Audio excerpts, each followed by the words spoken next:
Hi everyone. History का main chapter Bharat का इतिहास जो बहुत इम्पोर्टेंट होता है हमारे पेपर के लिए। इससे बहुत सारे क्वेश्चन आते हैं तो हम क्या करते हैं कि बस क्वेश्चन आंसर लगाते हैं, बट हमारा कंसेप्ट क्लियर नहीं होता है। तो इसलिए हम पूरा बेसिक पढ़ेंगे, जिससे अपना बेसिक स्ट्रॉन्ग करेंगे और फिर हम पेपर आराम से हल कर सकते हैं।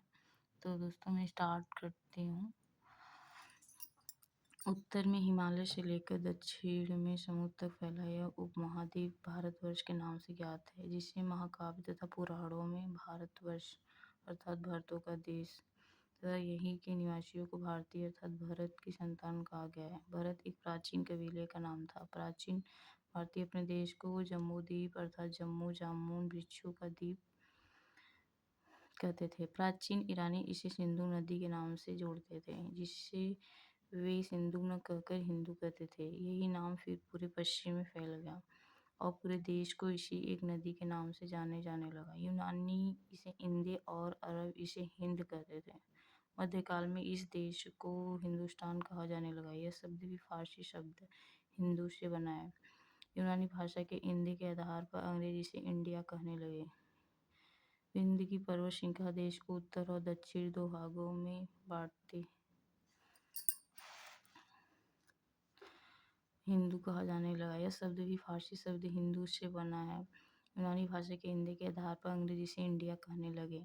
विंध्य की पर्वत श्रृंखला देश की उत्तर और दक्षिण दो भागों में बांटती है। उत्तर में इंडो यूरोपीय परिवार की भाषाएं बोलने वालों की और दक्षिण में द्रविड़ परिवार की भाषाएं बोलने वालों का बहुमत है।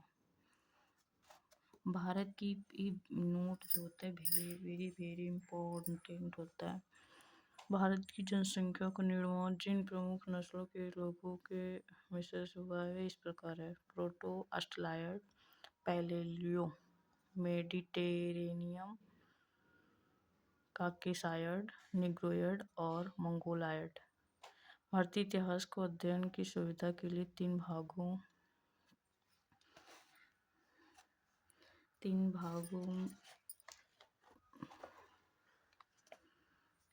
में बांटा गया है। प्राचीन भारत, मध्यकालीन भारत और आधुनिक भारत। सबसे पहले इतिहास को तीन भागों में बांटने का श्रेय जन्म इतिहास का उत्कृष्ट हो जाता है।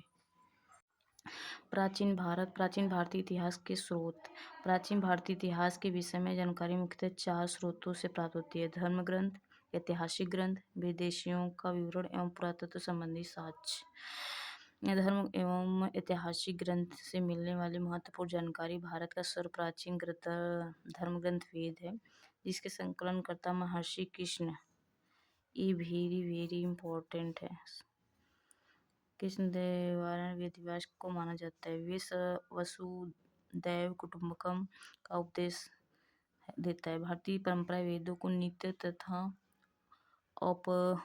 अपौरुषेय मानती है। वे चार ऋग्वेद, यजुर्वेद, सामवेद, अथर्ववेद।